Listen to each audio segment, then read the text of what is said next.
Get this baby recording. Okay, this is part one of the behavior change lecture. And let me screen share. And before we get started today, does anybody have any questions or comments about the new medicine documentary? I assume most of you watched that over the weekend.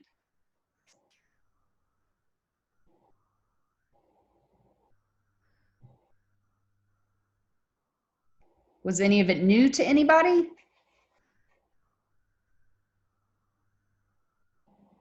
I didn't know that Duke had an integrative health center. I thought that was really cool. Yeah, Tracy got it. She started that. She's since moved on and has left Duke, but it is they got millions of dollars of donations to be able to build it, and it's a beautiful center. One of my former master's students works there, and Nice. it sounds like it's just really an amazing program. Yeah. Do you feel like the cases that were featured were memorable? Definitely. Mm-hmm. Okay, good. Yeah. I think the one that stuck out the most to me was the mom. Tammy? Yeah. Yeah. Yeah. One of the things they did not feature in the new medicine they often do to moms that are in that situation is they have them lying on a tilt, like with their head back, and they've got their legs kind of tilted up so that it relieves pressure on their cervix. They didn't show her in that position, but can you imagine not only being bedridden, but being bedridden like on a reverse tilt? It just sounds miserable. Yeah, any other thoughts or questions about the new medicine before we get going today? Anybody? Okay, well, we are going to launch into behavior change. So remember, one of the pathways of the 6 pathways in the Friedman et al. Study was if behavior drives disease or lack of behavior drives disease, then it would make sense that we would want to get in there and help people change their behavior to help prevent disease or help them heal from disease. So that's what we're going to focus on today. And keep in mind, psychologists are the experts at helping people change behavior. So when we're talking about changing behaviors here, we're going to be talking about decreasing risk behaviors or unhealthy lifestyle behaviors. And when I'm talking about decreasing, we're going to get into this a little bit later today, I'm talking about actually punishing behaviors. So one of the things, takeaway points today is I don't want you to get in your head that reinforcement and punishment are good or bad. They're neither. They're about decreasing, and then increasing, we would be wanting to reinforce behavior. And here we're talking about protective factors. So many of you all are doing social distancing or you're wearing masks. If you're out in public right now, that would be a really good example of a modern day protective factor. And we're going to be talking about trying to increase healthy lifestyle behavior. So, oops, I don't know why it's making that sound, but all right, let's talk about stages of change model. This is a wonderful model for helping us as healthcare providers think about where people are in their readiness for change. And this was developed by Prochaska and DiClemente, and it is considered to be a trans-theoretical model. So, and when we start talking about psychological theories, it doesn't matter if you're psychodynamic or you're behavioral or you are in commitment therapy or interpersonal therapy. Trans-theoretical means it takes all of these different psychological theories and it crosses them. That's the trans. And one way of thinking about it is Prochaska and DiClemente, they studied all of these individuals who had been former smokers who had quit on their own. And what they paid attention to as they interviewed all of these former smokers is what were the steps that these former smokers went through before they actually quit smoking. And a take-home point there is smoking cessation is not just one event. Smoking cessation is all of these different progressive little events up until the true quit. Okay.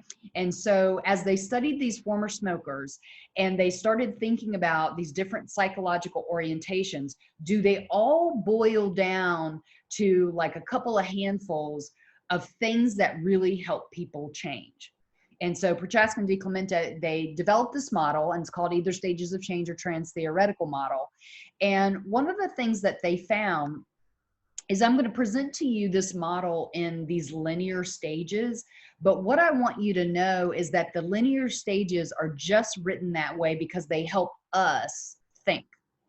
But in the real world, what happens to people, and this is what they found when they studied these former smokers, is that oftentimes people take, a couple steps forward, and then sometimes they slide back a little bit and some more steps forward. That even though it looks like it's linear, like you're just moving one step, one step, one step, one step further, in the real world, people kind of circle around and they take some steps back.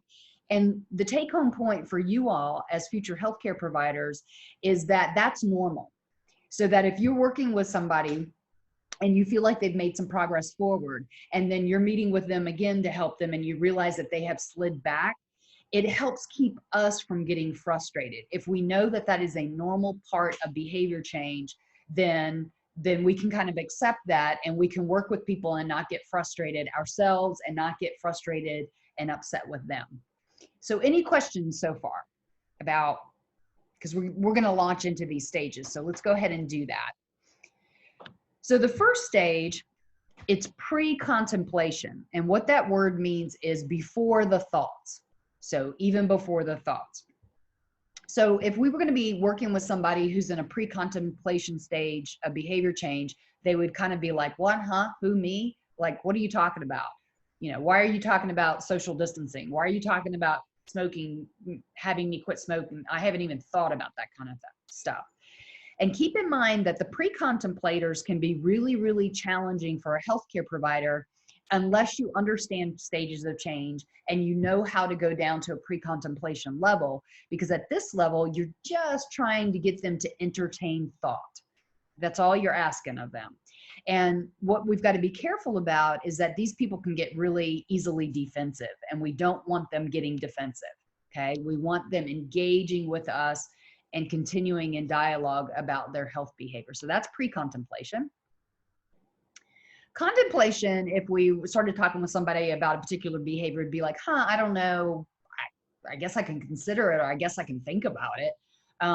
So in this situation, maybe they've thought a bit about change. So this might be a cigarette smoker who's been thinking, I really should cut back on my smoking. I'm smoking more now than I ever have before. So they're kind of just thinking about it, but they're not necessarily doing anything about it. So there hasn't been behavior change yet, but there maybe has been some thought. So you can see, if we go back to pre-contemplation, the goal in any of these stages is just to move that person that we're counseling one more stage forward. So again, the pre-contemplators, if we can get them contemplating and at least thinking about it, we've done some good work at that point. Preparation is when an individual is in an I want to wear a mask every time I go into public and use my hand sanitizer after I've been, say, grocery shopping. I want to quit smoking. I just don't know how. I want to get exercising on a regular basis. I just don't know if I don't have any equipment, or I don't know where to go to exercise, that type of thing. So at this point, not only these individuals thinking about the behavior change, but they're starting to move on actual behavior in some way. Okay. And so this is a good place for a person to be. Action is even better. In action, they're like, I'm trying. I've cut back on my smoking. I take my hand sanitizer everywhere I go. I take my mask everywhere I go. So in this situation, they are actively trying, but it may not be a habit yet. So they're trying to change. So they cut back on smoking, but maybe they haven't quit. But it's still not yet something that is just so normal in their life that they do automatically and they do out of habit. Okay. The maintenance stage is when a person, it has become a habit.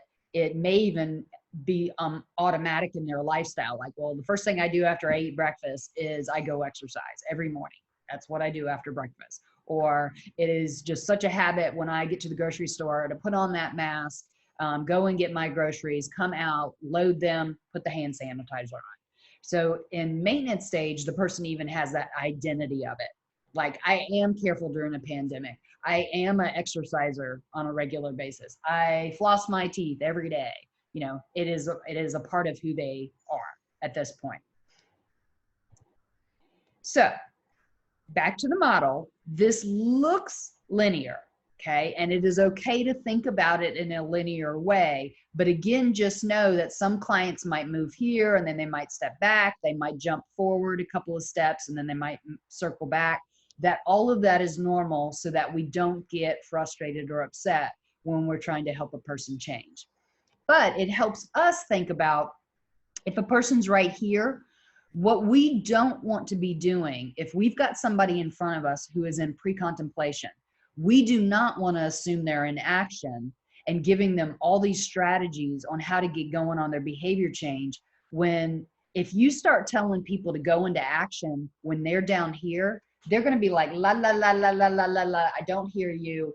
I don't, you know, you're trying to get me to do something I'm not ready to do. And then sometimes people even dig in and get defensive. It's like, how dare you judge me about my cigarette smoking? Like you don't understand how important, how relaxing, how important those cigarettes are for me every day, that kind of stuff. Okay. So does it make some sense that it looks linear, but the process for real people in real life doesn't necessarily go that way? Okay. Okay.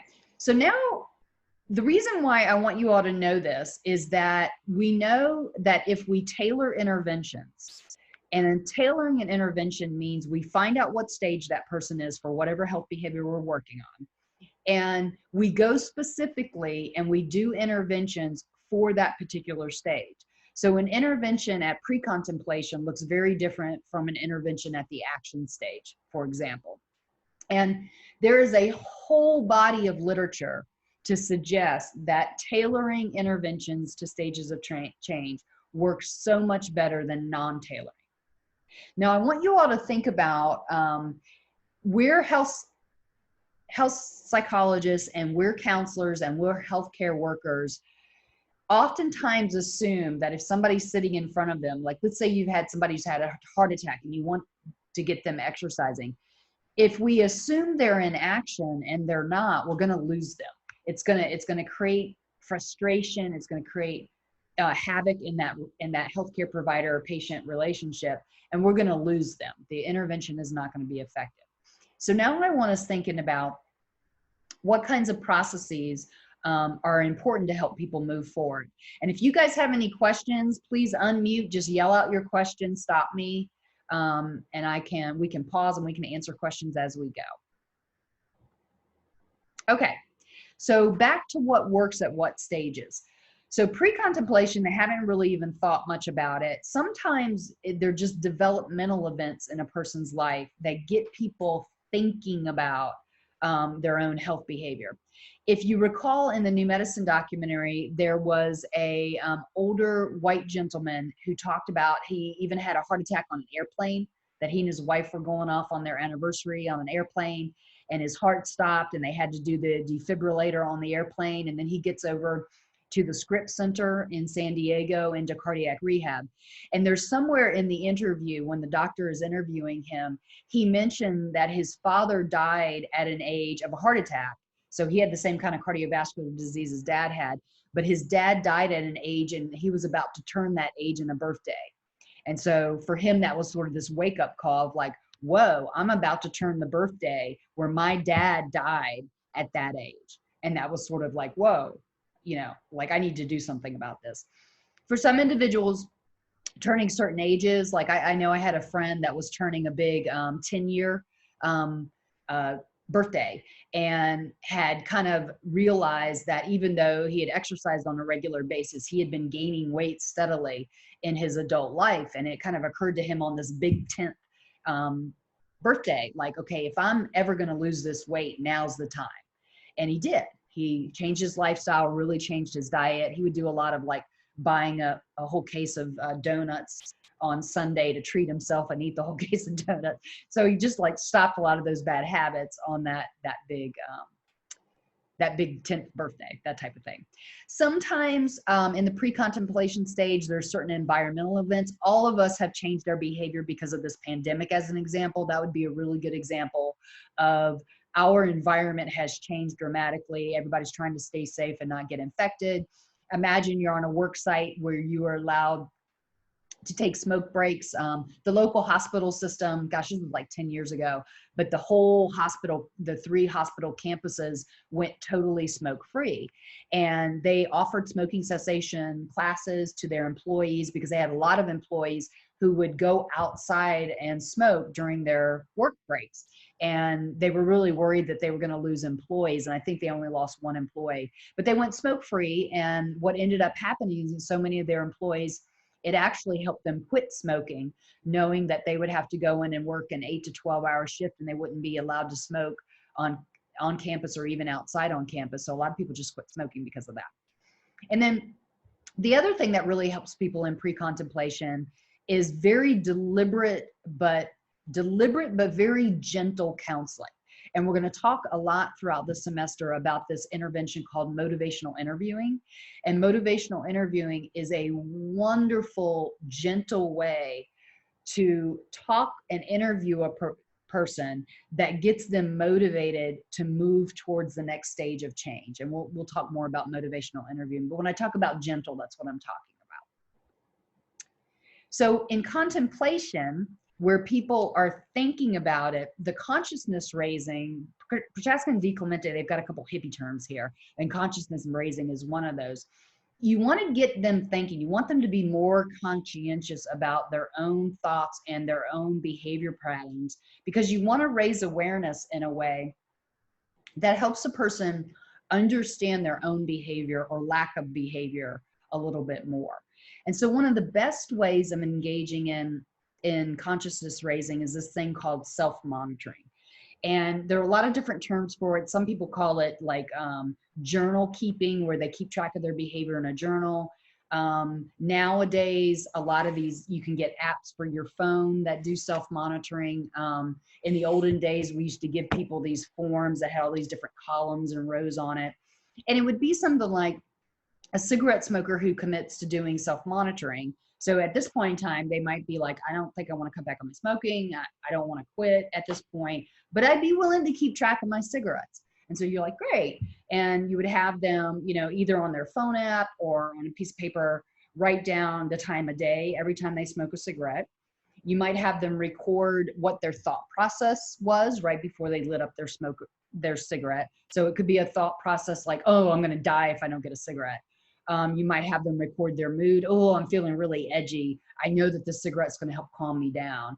And then you might ask even them to record, like, did they smoke the whole cigarette? Did they smoke half of the cigarette? And record all of that information down. And what happens to a lot of people, this especially happens when you've got somebody who's interested in losing some weight, and they start recording their food and their beverage intake, and then oftentimes think, oh, you know, I always have a cookie before bed. But when I start recording it, I realize I'm kind of sneaking those cookies, and I'm usually eating like 3 or 4 cookies before bed. Whereas in my head, I was just having a cookie before bed, that kind of thing. Or the cigarette smoker who starts recording and realizing like, oh, wow, I thought I was on a pack and a half a day, but I'm really closer, almost up to 2 packs of cigarettes a day. So the self-monitoring in and of itself for a lot of people creates this thing called reactance. Okay, so get that in your note. And the reactance is oftentimes beneficial in a healthy direction.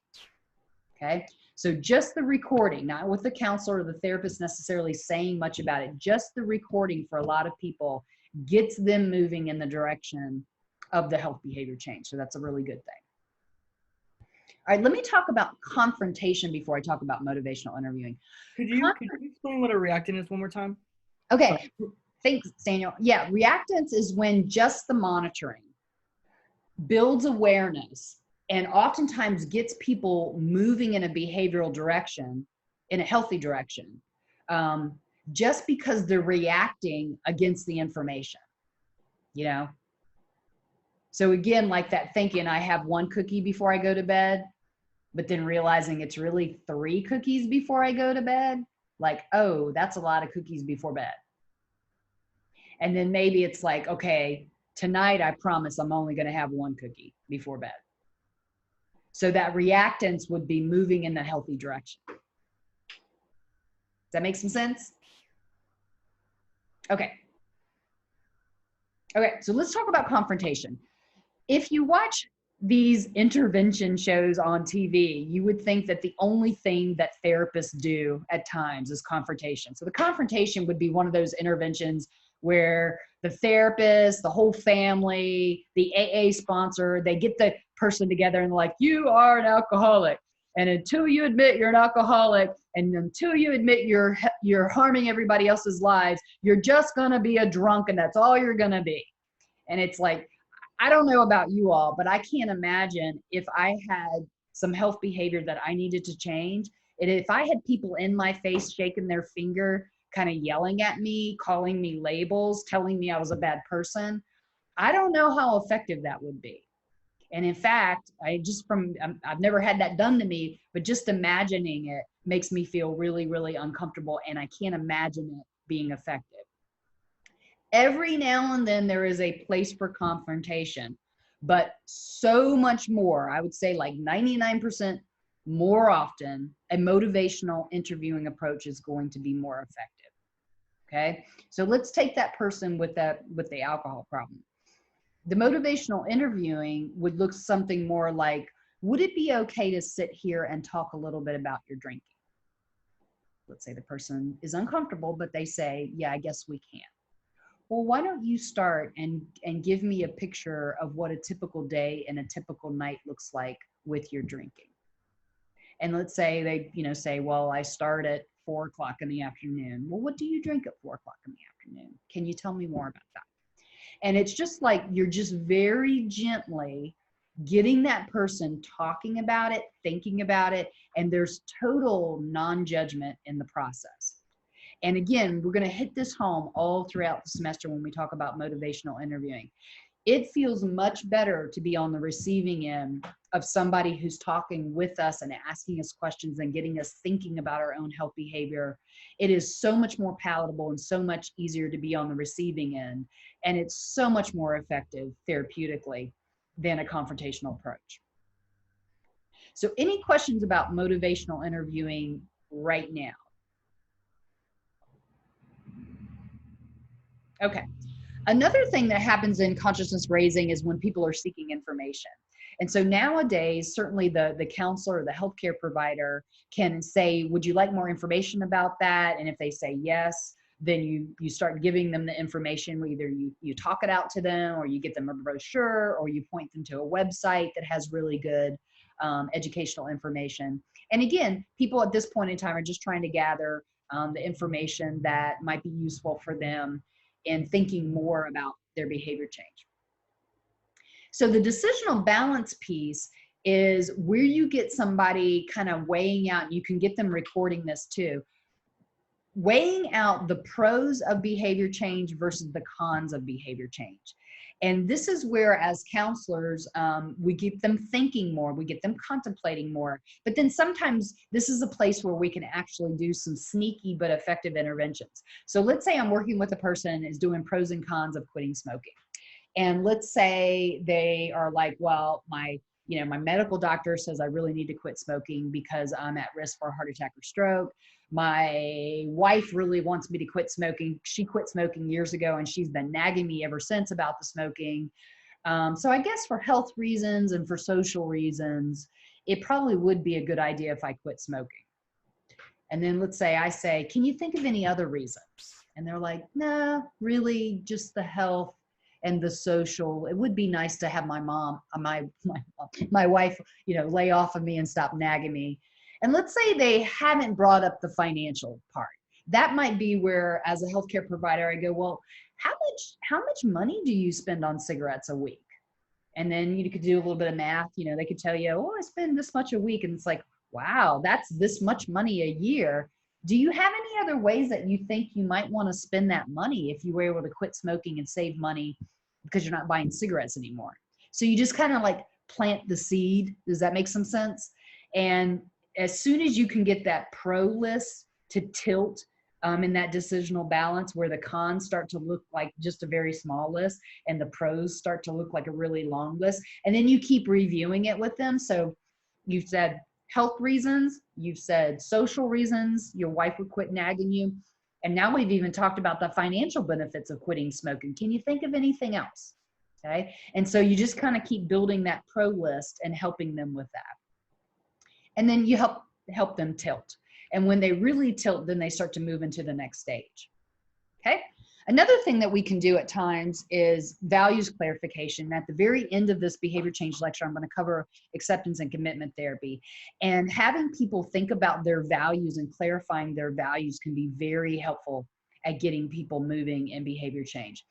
And so I'll give you an example of a client that I worked with. I was working with this college student, this woman, and she had a very, very severe case of bulimia. So she was binging and purging 5-6 times a day, to the point where she could get her schoolwork done and she could take care of her apartment, but she had no social life. She didn't do anything other than just basically do her schoolwork and binge and purge all day and all night. And there was a point where I was finding like we weren't moving forward in therapy. She wasn't decreasing her binging and her purging any. And so I kind of backed up and we just did some values clarification. And so I asked her something like, where would you like to be 5 years from now? And she kind of perked up and she's like, oh, well, I'll have my bachelor's degree. I hopefully will have launched my career and maybe gotten my starter job and then maybe even gotten promoted. And oh my gosh, I would really like to meet a wonderful young man. And at some point, I'd really like to be married and I'd like to have children. And she just kind of perked up. So she had, these career values, these relationship values. She wanted to be a mom. And it was one of those things where I was like, okay, but can you imagine living your days and your nights like you do now? Can you imagine binging and purging 5 or 6 times a day, going to work, succeeding in your career, coming home to a spouse and having a relationship with that person? Can you imagine trying to get pregnant and having a healthy baby and doing these behaviors every day? Can you imagine being a mom and doing these behaviors every day? And in her situation, there was just this huge disconnect between how she was living her days and her nights right here and right now versus where she wanted to be in the future. And that finally got her moving. It was kind of like, wow, if that's where I want to be 5 years from now, how am I going to be 4 years from now? How am I going to be 3 years from now? How am I going to be 2, 1? How am I going to be next month? And it just like that ticked for her. It was just kind of like, I really need to do something about this eating disorder, or I'm not going to meet any of my goals. Does that make some sense? Yeah. You can even play that game yourself. Play that game of like, where do I want to be? If you feel like you've got some behavior change that you want to make, where do I want to be a month from now? Where do I want to be a year from now? I even do this kind of thing at times with my clients where they're really struggling with some of their behavior. And I'll even do that when you lay your head down on the pillow tonight. When you lay your head down on the pillow tonight and you are ready to go to sleep, having done what you've done or having not done what you have not done, what are you going to feel best about yourself for a peaceful night's sleep? And for a lot of individuals, just kind of clarifying that value, like I want to lay my head down on the pillow tonight and know that I did not drink alcohol. Or I want to lay my head down on the pillow tonight knowing that I didn't eat those 3 cookies, or I didn't smoke a cigarette all day, whatever it might be. So that's a little bit more of a closer goal. But it's a wonderful way of getting people kind of reflecting about their own behavior. So any questions here, anybody? Okay. Preparation. In preparation, one's confidence to change and one's temptation to go back to the old ways are equal. So we're talking about that decisional balance here. And when we talk about self-efficacy is our belief in whether or not we can do a behavior. So like when I was in graduate school and I was learning statistics, I never knew that I would know how to do like a hierarchical multiple regression equation on my research data. But lo and behold, you learn how to do that stuff and then you gain the confidence. Oh yeah, hierarchical multiple regression. I love using that in research. So again, self-efficacy being positive would be like, I can be a regular exerciser. I can be a non-smoker. I can be a mask wearer and a hand sanitizer if I have to go into public and buy supplies or groceries, okay? And so again, the way that we earn self-efficacy though, is that we learn how to do behaviors or we learn how to to build and do complicated behaviors. And then we have the confidence or the efficacy. Oh yeah, I can do that. Or I am that because I do that type of thing. So it's kind of like once upon a time, like a decade or two ago, people thought, well, the problem with kids today who are in trouble is they don't have self-esteem. We need to give them self-esteem. And somewhere in that is BS to me. You don't give somebody self-esteem. You earn the self-efficacy by learning how to do behaviors. And then once you do behaviors, you have the confidence that you can do behaviors. And the fact that you start to gain self-efficacy across different behaviors, then you have self-esteem. So it's not this thing that like gets handed to you. It's this thing that is earned, if that makes sense. And what we do with clients when we're helping them shape behavior is we help them earn that self-efficacy. The outcome expectancy is if I do this behavior or I don't do the bad behavior, whatever it might be. If I do the behavior change, I'm expecting a really positive outcome. So if I quit smoking, I am really excited about that extra money that I'm going to have on a weekly and a monthly basis. Or if I quit smoking, everybody has told me I'm going to have more energy, and I'm really looking forward to having more energy. So that makes some sense. So the self-efficacy is more of a sort of this belief system. And then the outcome expectancy is, what do you think? Do you think if you do this behavior change, will you get reinforced for it? Or if you do this behavior change, do you think you're going to get punished for it? Any questions there? Okay. The counter conditioning is helping people think about if they've got some problematic or unhealthy behaviors, how can they create alternate behaviors that would be counterproductive to the unhealthy behavior? So let's say you've got a person who's cutting back on their cigarette smoking, and they used to run, and now they've started running some again. If the next time you're craving a cigarette, can you go out and run? We don't really have blocks in Boone, so it'd be silly to go run around the block, but could you go run, I don't know, you tell me, a quarter of a mile?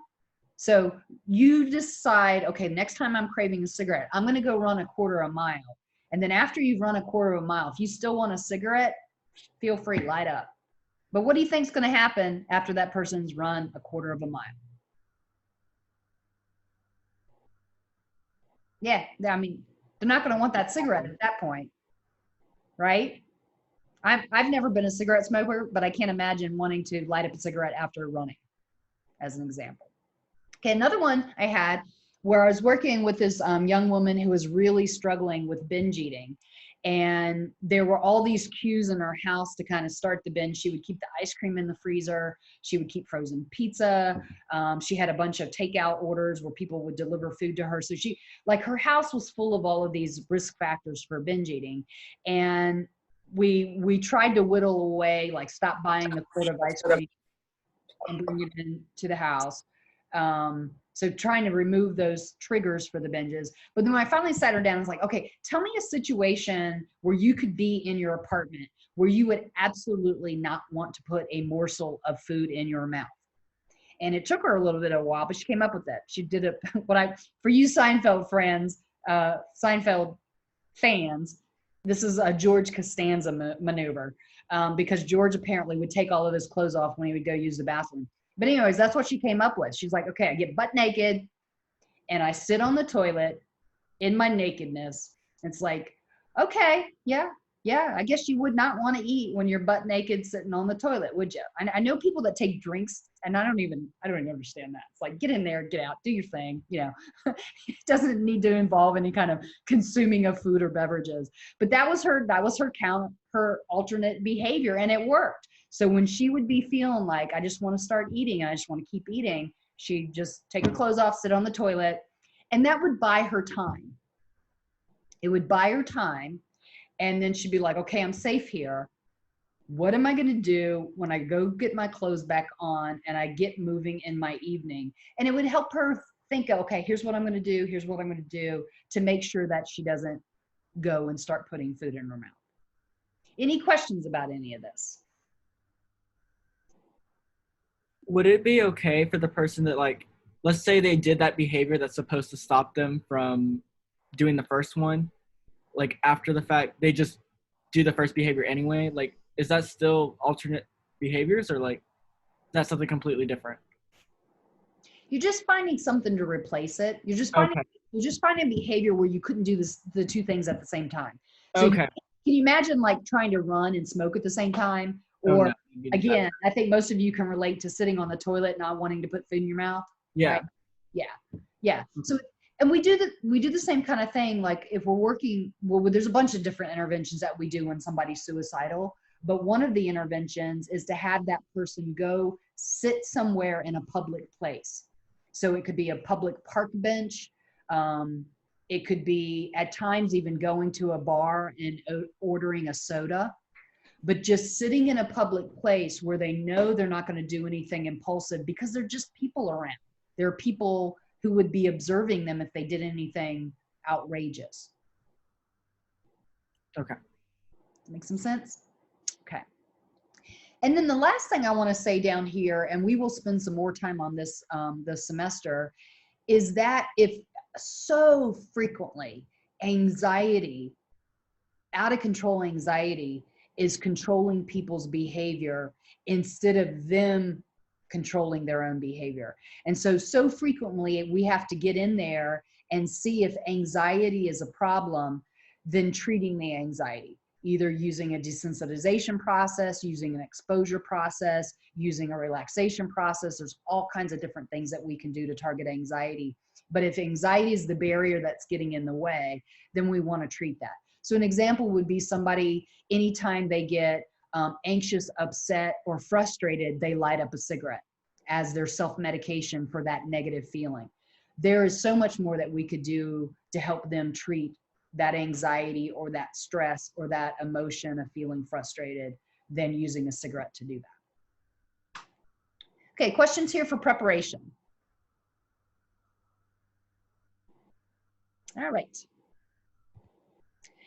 Action. There's all kinds of stuff we can do here in action. And again, we've got to be careful as healthcare providers not to assume people are in action, because if we start with action interventions and they are back in the lower stages, we're going to lose them. So self-liberation is the idea that a person has the choice to change their health behavior and then figuring out how to commit to that change. So at times people here have to commit to change and start doing the behavior change. But at other times, people have a choice to make. And I want to tell you about this woman that I saw years ago, because she reminded me that if I'm working with a person in therapy and I'm getting drawn into that person's sense of being stuck, I've got to, as a therapist, I've got to be real careful not to fall into that stuck rut with my clients. So let me tell you about this woman that I saw. So she came to me with this initial set of problems, and we worked on these initial set of problems, and she kind of got past that, and she built up confidence in therapy. And then she finally disclosed to me her relationship issues and what she had been through in life, and she really felt like it was time for her to make a choice, but she wasn't sure what the choice was. So long story short, she got married to a man right out of high school when lots of friends were getting married, and there really wasn't a whole lot of chemistry between her and her husband. Long story short on what we think was going on with husband, he was probably gay, but he was fundamentalist Christian, and it was the right thing to do to get married out of high school because that's what everybody was doing. And so she believes she married a man who was gay. They had very limited affection, very limited sex. She had enough sex to get pregnant with her daughter, and she absolutely loved her daughter. And so she's in this emotionless, sexless marriage and had been for years and years and years. She had struck up and was having an affair with another gentleman who she felt a lot of passion for, finally had good sex in her life. But unfortunately, this gentleman was married to a woman who had a chronic illness, but not conveniently a chronic illness that was going to kill her anytime soon. Okay. So she keeps coming to me, and she feels, because of her own religious background, that it's the wrong thing to be married to one man and loving on this other man who's not going to leave his wife. So she keeps coming to me, you know, man A or man B, man A or man B. And I got sucked into it. It's like, I don't know, man A or man B. And I'm just like in the vortex and the rabbit hole with her. And I've learned over time to pay attention to certain feelings that I have in my body, because normally I get this muscle that tightens when I'm in that vortex. I'm going down the rabbit hole. I'm getting stuck with my clients. And I've learned that that tight muscle on my trapezius is actually communicating to me. And I've learned, like, oh, what are you saying? And I've learned to listen to that message to make sure that I'm not getting stuck with my client. So here she comes in to see me again. And she came in this one day and she's like, got this energy. She's like, I've made my decision. And I'm like, okay. Man A, man B, man A, who are you going to choose? And she's like, I've made my decision. I left them both. I was like, yes, yes, plan C was beautiful. And she even decided she left them both. She was planning on moving to live closer to her adult daughter, and just made a radical change in her life. And I was like, yes. And so I scolded myself for quite a while for going down that rabbit hole, but I've learned from that. I've learned how to be better with that type of thing. So again, self-liberation is sort of this idea of, like, I didn't think I could quit smoking. I didn't think I could become an exerciser. Can be quite liberating to realize that you can make the change. And then one of the things I do with clients on a frequent basis is I talk about little itty bitty baby steps that, yeah, maybe you can't quit smoking, but how much do you think you could cut back today? Do you think you could get through half a cigarette for your 6 o'clock cigarette and just put it out at half a cigarette? Is that a baby step you think you can take? Because a lot of times for individuals, real radical behavior change is like thousands of little baby steps in that direction. And so sometimes people are capable of a little baby step, even if they're not capable of the big change like she made in her decision. What we're also doing in action is contingency management. So we're taking their own health behavior and we're setting up reinforcers, or we're setting up punishers contingent on their behavior or lack of behavior. Okay. So as an example, just show of hands, anybody in here do a to-do list, like a daily to-do list? Okay, some of you I'm seeing. And when you do something on your to-do list, I don't know if you check it or you cross it out, or I've got mine on my computer, I just delete it after I've done it. Do you give yourself a little cheap thrill of, like, yay, like I got that done, yay? That little cheap thrill is you giving yourself reinforcement. Okay, that would be an example of contingent on doing something on your to-do list. So also in action, social support, calling upon the people around you to help you with your behavior change. So if you want to get exercising and you know you're not going to go out and walk or jog on your own, if there's a buddy, if you got a friend who says, hey, I'd really like to start walking with you in the evenings, get that buddy, get that social support. Tell people around you what your particular goals for behavior change are, and see if you can elicit the support in that behavior change. We're also doing a lot of cognitive changes. We're taking a look at, in this stage in action, are there ways of thinking that are getting in the way of you meeting your goals? I've worked with so many different people who were overweight as youngsters, who oftentimes had family members taking food away from them or encouraging them to exercise in ways that was really punishing for them. And then they get into adult life, and ideally they're augmenting and changing how they're eating. They're trying to get more exercise in their lives, but a lot of times they've got this exercise sucks, exercise is punishing, I hate exercise in their head. And we have to take those cognitions and find them and start to nip away at them. So, okay, I hate exercise. When you were younger, people made you exercise in ways that was punishing. It's no wonder you hated exercise. Wouldn't it be different if now as an adult you were choosing to exercise and you were choosing the type of exercise you most want to do? Does that make some sense? We're trying to change those thought processes. And then also in the action stage, we think about, a lot of times people just don't have skills because nobody has taught them skills. And so it could be certain kinds of communication skills where you are speaking up about your needs, but being respectful about the people around you and their wishes and their needs. It could be assertiveness skills of how to order, let's say you're trying to eat healthier or maybe lose weight, how to order food in a way that you're getting the food in a way that you like. So you're ordering unsweetened iced tea, or you're asking for, nowadays they put the dressing on the side of salads. Back when I was younger, they always poured the salad dressing all over your salad when they served you. So you had to ask for it on the side if you wanted it on the side, stuff like that. And then arranging the environmental support.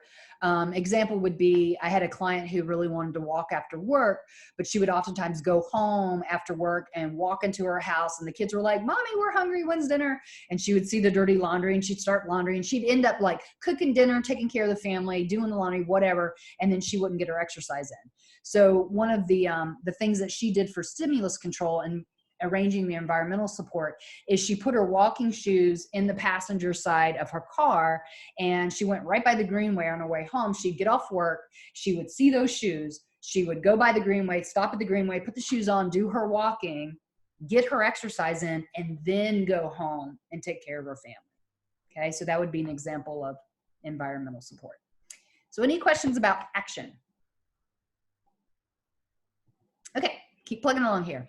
Maintenance is when an individual is just arranging the stimuli in their environment to try to help them maintain behavior change.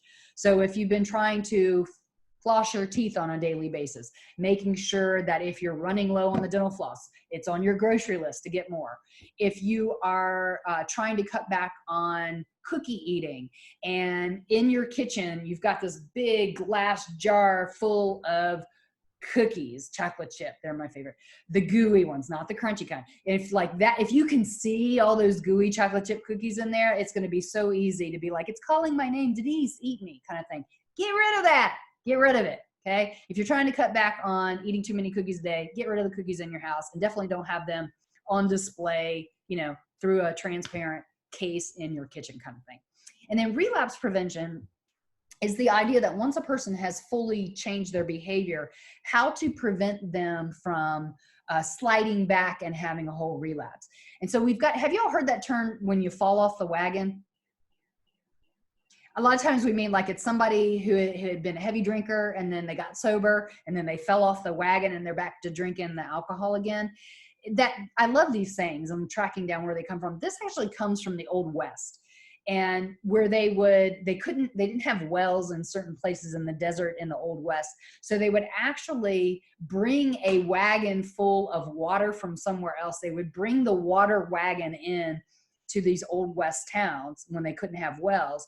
And so if you fell off the wagon, you were no longer drinking water. You were now back to drinking alcohol. So that's where that phrase comes from. Okay, so I want to talk about the stair analogy, and I'm going to see if I can sort of demonstrate this, even though I can't really stand up in class. So the stair analogy would be if you are standing at the top of your stairs and you start walking downstairs and you slip. Like, let's say you slip. So this happened to me a couple winters ago. I was going down my wooden staircase and I had a big, long, flowy skirt on, and I had boots that came up to my knees, and my boot caught my skirt. And I started to slip on my stairway. What do you all think we would do? Instinctively, what would we do? Regain our balance. That's what I would do. Maybe sprawl, right? Kind of sprawl and regain balance. Yeah. Eddie Murphy, back when he did his stand-up and he did his Raw, he had this whole scene where his aunt was falling down the stairs, and it was funny because they kept going on and on, and she was like, "Oh Lord, I'm falling! Oh Lord, I'm falling! Oh Lord, help me, Lord, I'm falling! I keep falling!" And it just kept going and going and going. It's like, when's she going to reach the bottom of the stairs, kind of thing. But yeah, most of us, if that happened to us, our instinct is to sprawl. Okay, and we may get bruised up, we may get hurt, but if we sprawl, we stop the fall. But a lot of people who've done behavior change and then they've relapsed, they can kind of relate to the fact of like, they'd be going down the stairs and then boot hits skirt, slip, and then they're like, oh, well, might as well just curl up and all the way down the stairs. And then helping them realize somewhere along the way, they've forgotten that instinctive way of sprawling and stopping what was happening. And so this gets us into the slip model, because it's inevitable after people change behavior, there are going to be some slips. Okay. It's kind of like, wearing a boot with a full length skirt type of thing. But what you want people to do is to realize you can slip, but a slip doesn't have to become this whole total relapse. Like you don't have to curl up in a ball and fall all the way down the stairs, breaking bones all the way down. Okay. And so slip, and you teach people to think ahead after they've changed their behavior. What kinds of situations could be risky situations where you feel like you could slip, but we just want to make sure you don't relapse? So an example would be, let's say somebody's been sober for a long period of time, proud of their sobriety, and they're getting ready to go to a family wedding where there's going to be an open bar. Everybody's going to be getting wasted and drinking and having a great time. How are you going to go to that wedding and that wedding reception and not drink? Or how are you going to go and have one drink and stop? So slip is figuring out, okay, how to stop yourself. So that would be sprawling on the stairs. Look around. What made this happen? I knew immediately that day I slipped on my stairs, it's like it's this long, flowy skirt. So guess what I did back in the days when we had class in Smith Wright? Guess what I did the whole rest of that day at Smith Wright? Guess what I did when I got home? When I was going up and down stairs, I pulled that skirt up. Yeah, I hiked that skirt up a bit so that my boots could move underneath me without, latching onto that skirt. Yeah, I looked, I investigated what was the problem, and then I had a plan. My plan was when I go up and down stairs, I'm going to lift that skirt a bit. Make some sense? So you teach them how to stop, look, investigate, plan, and proceed. There are some alcohol treatment centers that will even have individuals. This goes against the whole like total abstinence, but there are programs that are controlled drinking programs where, if you think about it, there are a lot of people that drink alcohol and they do so without harming themselves and they do so without harming others. It's controlled drinking, or it's drinking in moderation. So some programs will actually, at the end of a month-long treatment program, patients will go to a bar with the therapist, sit down at a bar, order one drink, enjoy that one drink, and practice quitting after that. Enjoying a drink and stopping, and then leaving the bar and going back to the treatment program. Which sounds controversial. I mean, a lot of you are like, why would you take somebody who's totally sober and have them drink and stop? But for some individuals, they can go from heavy use to sobriety to actually drinking in moderation again by learning how to practice the stopping after one drink. Make some sense? Questions? Okay. I am not going to talk about this study. I'm going to go ahead and move on past that. Why don't we go ahead and take our 2-minute break? I'm going to go ahead and I'm going to log out and stop this and record part 1, and then remind me when we get back on in 2 minutes to record again and make a part 2. Okay. So let's take our break. I'm going to stop the share. Let me do my record. And I'm going to end, but I'll come back into the room.